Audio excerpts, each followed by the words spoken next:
Hey guys, welcome back. So today we are in my seedling room, mostly because it has been a very rainy start to the spring season. Today I wanted to talk to all of my people starting gardens. There's been so many of you guys reach out to me lately saying that you're starting your first gardens and you honestly have no idea even where to begin. So today I wanted to discuss 15 things that I wish I would have known or wish I would have done differently when starting my very own garden. So let's go ahead and jump right in.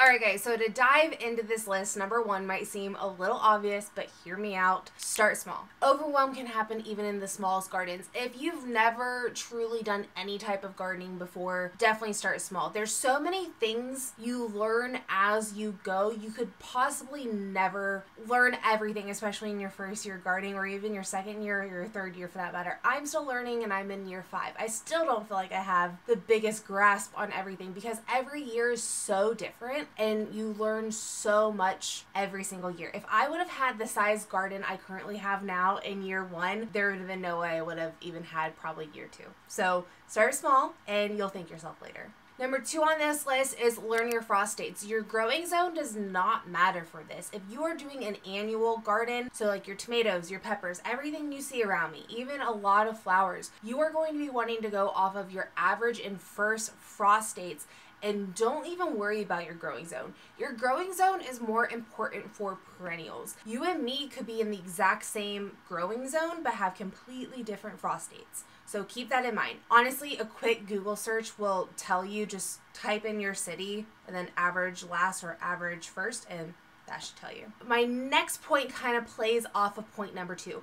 Make the most out of your growing zone. You want to know how many days are between those average frost dates. For me, I believe it's right around like 200 something. I'll put the exact date over the screen. That's honestly quite a lot. I can get 2 if not 3 successions of something in my garden. So my point here is succession sowing. If you've never heard that term before, pretty much you're going to have multiple successions of harvest in one growing area. So this is going to make the most out of your growing space. This was something I did not implement for years and I really lost out on a lot of opportunity. If your goal is to grow food to help out your grocery bill, this is an important subject to maybe dabble into a little bit more and make a plan on what you could grow after. So I've mentioned this in a handful of videos. I believe I mentioned this last week.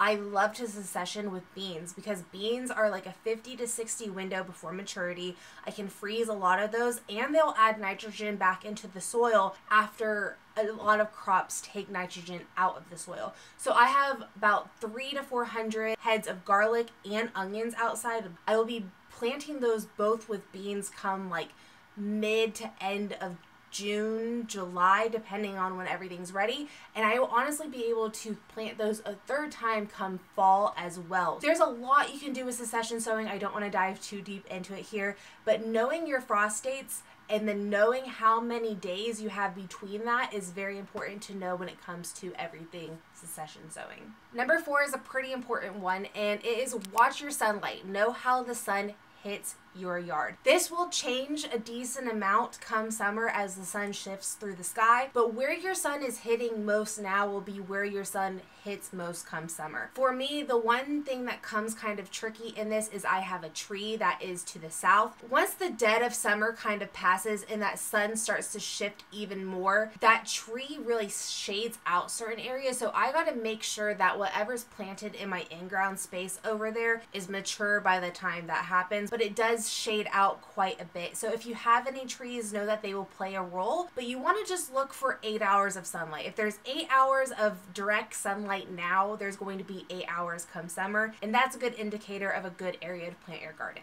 Number 5, knowing the difference between cool and warm weather crops. This can also play a big role in succession sowing. So for example, cool weather crops consist of things like spinach, kale, collards, broccoli, cauliflower, cabbage, I don't know, I think I named that already. Either way, a lot of your leafier greens are going to be your cool weather crops. They can withstand a little bit of frost, so they are actually good to be planted right now, about 4 weeks before your average last frost. Then you can turn around, harvest most of those things come May, beginning of around June when it starts to get really warm, and then plant out something that does better during a warm season, and then harvest all those things and then turn around come winter time and be able to do a fall garden as well. There's a lot you can do when you play around with this. I personally never knew. I thought it was kind of obvious, but apparently it wasn't. I had no idea for years.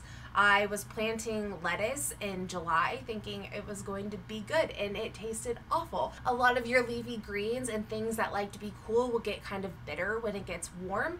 So keep that in mind. A lot of your seed starts in your seed packets will tell you if it's a cool or warm weather crop. It was personally just something I overlooked for years, and I know it's been a common problem amongst quite a few people, so I wanted to mention it. Number 6, research, learn, and implement different styles of gardening throughout your space. So you will notice I have garden beds, I have grow bags, I have an in-ground space. I've used kind of things here and there, and I've kind of realized what I like, what I don't like about each. So when I do later on, my whole goal is to actually move on to some property one day. I actually know a little bit more of what I might like and what does best in my area. Play around with different styles and break some of the rules. I personally plant a little closer than what a lot of seed packets mention because I have a lot of raised beds. But just play around with different styles. You never know what will work for you. My gardening style could be completely different from yours and vice versa. I mean, I implement a lot of veggies with a lot of flowers, a lot of herbs. I have a lot of diversity, which we will get into in a minute. Number 7 kind of ties into the playing around with a bunch of different things. Add vertical space to your gardening. If you're like me and you love beautiful things, adding vertical arches to your garden space will just make you want to be out in your garden a lot more. I'm telling you. The moment I added an arch to my garden in year 3, there was no turning back. Now I have 7. I have a whole tunnel, which I'm super hyped about. I love vertical gardening. It can also play a huge role in a space like mine where I am gardening in my backyard. A lot of those very viney crops that take up a lot of ground space, you can get off the ground and up and above. I can actually show you. Let me put down my coffee. I have a lot of people ask me how do I do things like pumpkins and melons and all that. There's these cages you can buy, or little like hammocks, and you just put them up and it holds them. You can also use bags. Really easy, but it's such a beautiful, fun way. I think adding vertical space is just a must do. I'm disappointed I waited years. Number 8, plant things that you already eat. Your garden is already going to be an investment for the first few years. You want to get the most bang out of your butt. Plant the things you eat. It's fun to dabble in things that are new and fun, but when you're getting used to things, you want to make sure that you're getting your money's worth. Okay, so number 9 and number 10 kind of tie into each other as well, which is know the difference between hybrids and heirlooms. There's a lot of talk amongst it all when it comes to seed saving in particular. There's really not more you need to know other than that. If you're not planning on saving seeds, you really don't need to worry about if something is a hybrid or an heirloom. But this comes into play with hybrids. Hybrids can actually be your best friend. So hybrids are bred to be resistant toward different disease, different insects. They can also be bred for different fruit size or even seasonal hardiness. So if you're in a really hot area, there's certain lettuce varieties that are actually more heat resistant than others, which I've actually never dabbled in. I actually probably should dabble in that, speaking of such. But hybrids can be your best friend. So here in Kansas, we have a pesky little thing called the vine borer, which is super fun. It loves to attack all squash. I hate it. So for this year, I'm actually trying out a honey nut squash variety. It's like a butternut squash, but smaller, that I'm gonna trellis. And it is supposed to be vine borer resistant. So I'm really, really excited about this. So we will see. But hybrids can honestly be your best friend. So last fall, for example, I've always had a lot of issues with broccoli, and I actually bought a hybrid purple variety of broccoli, and wow, didn't have a single issue with it. It was a dream. It was great. Again, the only thing you have to worry about hybrids is if you were to save the seeds, you're probably not going to get the same outcome the next year because it's a bred plant. That seed isn't stable, and that's where that term heirloom comes in. It's a stable variety. At one point, everything was crossed. Heirloom has been passed down, and the seed is a stable. You know what you're gonna get. All right, number 11, plant the flowers, plant the herbs, add diversity. This can help so much with pests. It also helps a lot with pollinators and gets you a lot more of a harvest. Not to mention, it just adds a lot more of a beautiful space. Again, I did not do this for my first few years of gardening. I didn't even add a lot of flowers at all. I hate to admit, until what, end of year 3, beginning of year 4. Made huge difference. All right, and number 12. So sometimes insect netting can be your best friend. So going back onto that subject of vine borer and squash. So for example, summer squash here, very, very tricky. It tends to be one of my first things attacked in my garden. So I've actually planted it underneath my insect netted hoop house for the last 3 years. This has significantly helped. The one thing when it comes to insect netting and like squash varieties is I do have to hand pollinate, but I'm not dealing with all of those pesky pests that just eliminate those crops so fast. So if you're planning on doing squash, I also advise you probably look into getting some type of insect netting as well. It will probably help you significantly. So it's just not worth the fight sometimes, or the disappointment. Number 13, mulch, mulch, mulch, and mulch. Did I say mulch? Okay, so mulching, especially where I'm at, is definite. I heard this once from a homesteader and I've never looked back. The ground does not like to be naked. The sun will actually draw out nutrients from the soil. It will dry out the soil really easily. You want to mulch. That will help retain water. You're going to have to water less. Your plants are going to be happier. There's so much to mulching it can actually break down. It can help your plants. There's so many goodness.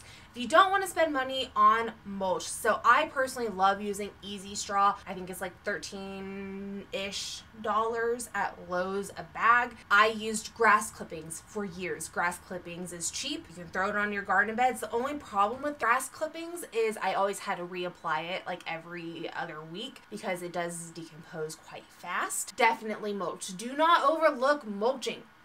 Just don't overlook it. It's needed.